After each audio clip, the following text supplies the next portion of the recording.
¿Qué tal, hermanos del corazón de Jesús? Mi nombre es Diego y la idea de este video es continuar con lo que hemos estado viendo en el video anterior.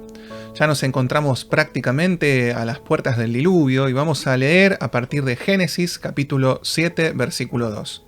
Van a ver que a la medida que avancemos van a encontrarse con algunas dudas o preguntas. Yo anoté tres más que nada por una cuestión de tiempo.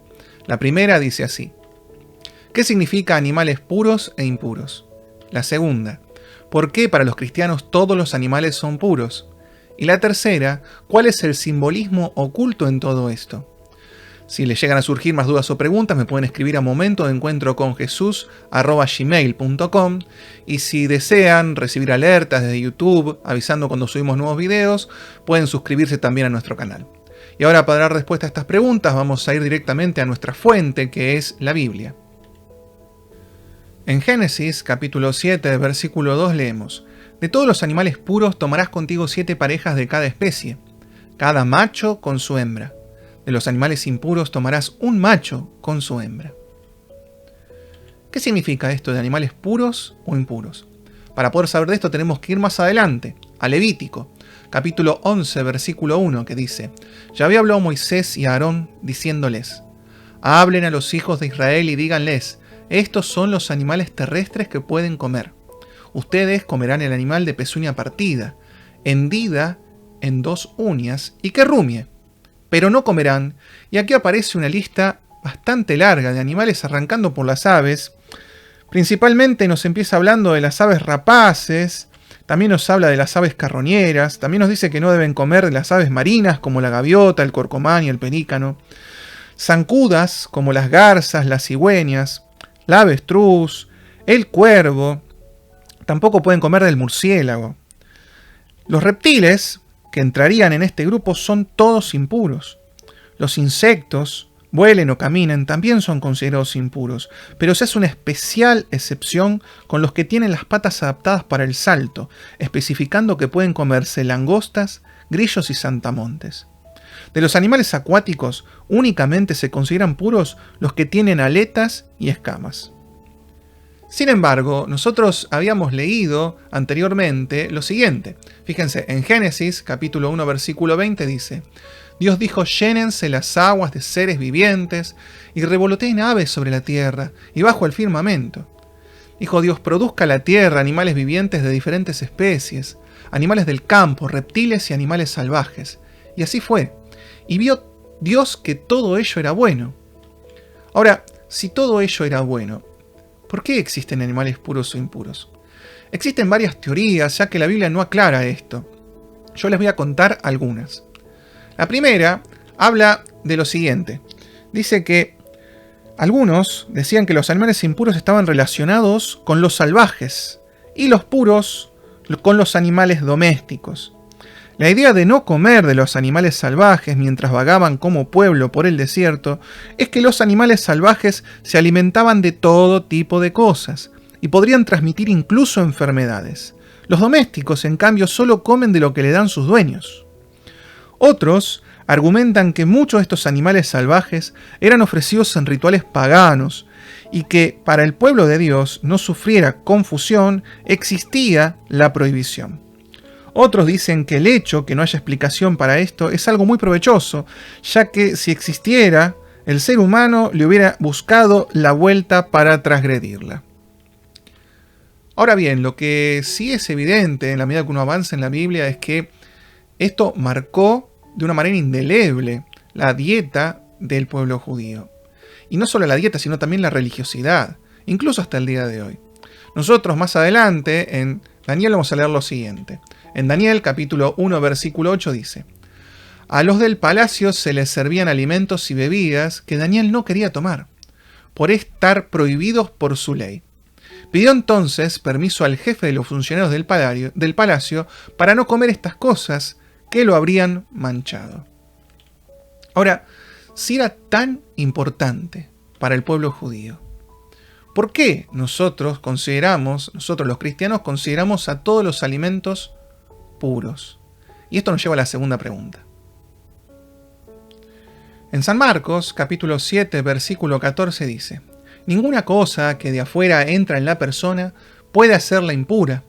Lo que hace impuro a una persona es lo que sale de ella. El que tenga oídos, que escuche. Cuando Jesús se apartó de la gente y entró en casa, sus discípulos le preguntaron sobre lo que había dicho.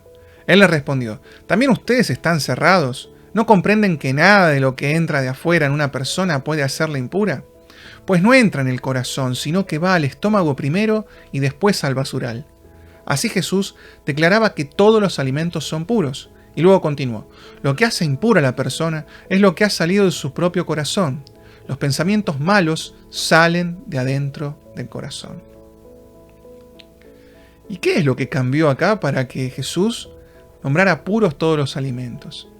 Fíjense, nosotros vamos a ver más adelante que el pueblo de Israel empieza a vagar en el desierto hacia la tierra prometida. Y era seguramente importante la prohibición de comer de ciertos animales en esa época. Pero una vez ya establecidos en su territorio, esas normas sobre lo puro y lo impuro se habían convertido en un motivo de discriminación y en una pesada carga para quien tenía que cumplirlas. Porque esto no solo estaba referido a los alimentos. Más adelante vamos a verlo más en detalle. Con la afirmación anterior, Jesús declara puros todos los alimentos y con ellos todos los animales. Jesús dice: lo que sale del corazón es lo que contamina al hombre. Y aquí Jesús nos habla del pecado. Ahora, también, si vamos más adelante a Hechos de los Apóstoles, vamos a ver una lectura muy figurativa sobre este tema. Nosotros leemos en Hechos capítulo 10, versículo 9: al día siguiente, mientras iban de camino ya cerca de la ciudad, Pedro subió a la azotea para orar. Era el mediodía, sintió hambre y quiso comer, y mientras le preparaban la comida tuvo un éxtasis. Vio el cielo abierto y algo que descendía del cielo. Era como una tienda de campaña grande, cuyas 4 puntas venían a posarse sobre el suelo. Dentro había toda clase de animales cuadrúpedos, reptiles y aves. Entonces una voz le habló: Pedro, levántate, mata y come. Pedro contestó: de ninguna manera, Señor. Jamás he comido nada profano o impuro. Y se le habló por segunda vez: lo que Dios ha purificado, tú no lo llames impuro. Esto se repitió por 3 veces. Después aquella cosa grande fue levantada hacia el cielo. ¿Cuál es la simbología que hay detrás de todo esto? O sea, ¿nos está hablando nuevamente de los alimentos? Esto nos lleva a la tercera pregunta. En Hechos, capítulo 10, versículo 17 dice: después de volver en sí, Pedro buscaba en vano el significado de esa visión, cuando justamente se presentaron los hombres enviados por Cornelio. Como Pedro aún seguía recapacitando sobre la visión, el Espíritu le dijo: abajo están unos hombres que te buscan. Baja y vete con ellos sin vacilar, pues los he enviado yo. Al otro día llegaron a Cesarea. Cornelio los estaba esperando y había reunido a sus parientes y amigos más íntimos. Y Pedro les dijo: ustedes saben que no está permitido a un judío juntarse con ningún extranjero, ni entrar en su casa. Pero a mí me ha manifestado Dios que no hay que llamar profano a ningún hombre ni considerarlo impuro. Por eso he venido sin dudar, apenas me llamaron. Verdaderamente reconozco que Dios no hace diferencia entre las personas. Fíjense que Dios utiliza la figura de los animales también para hablar de personas. Y detrás de esa figura está representado en los animales puros, el pueblo judío, en los animales impuros, los que no eran judíos. Y así Dios dice que no hace acepción de personas, declarando a todos los animales puros. Sin embargo, esto era un tema muy serio para el pueblo de Israel, porque su fe se transmitía siempre de padres a hijos. Era algo que quedaba dentro de la familia. A tal punto de que en San Mateo, capítulo 15, versículo 24, Jesús dice: no he sido enviado sino a las ovejas perdidas de la casa de Israel. Para después, en San Juan, capítulo 10, versículo 16, termine ampliándolo: tengo otras ovejas que no son de este redil. A esas también yo debo traerlas. Y oirán mi voz y serán un rebaño con un solo pastor.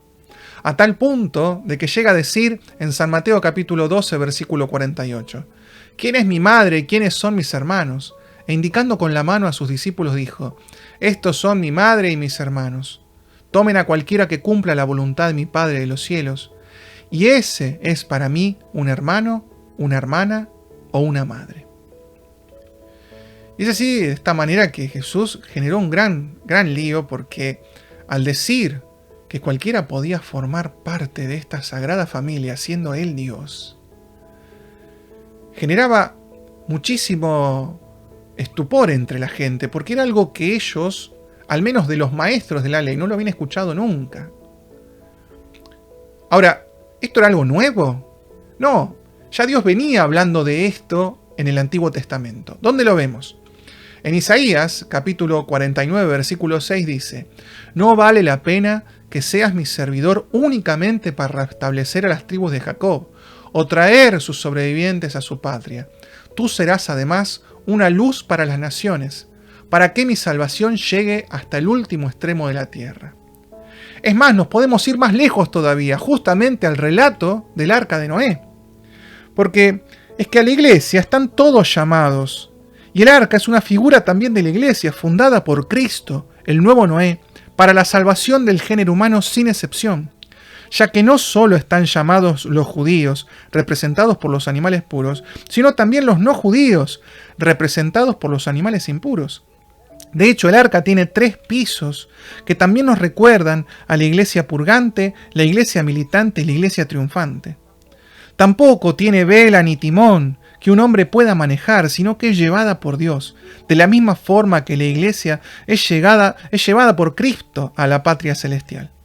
Simbólicamente, Jesús nos muestra en el relato del arca que nos vino a llamar a todos, aunque hubo que esperar a su venida para comprender que ninguna cosa, ningún ser, ningún humano es impuro por naturaleza o por nacimiento.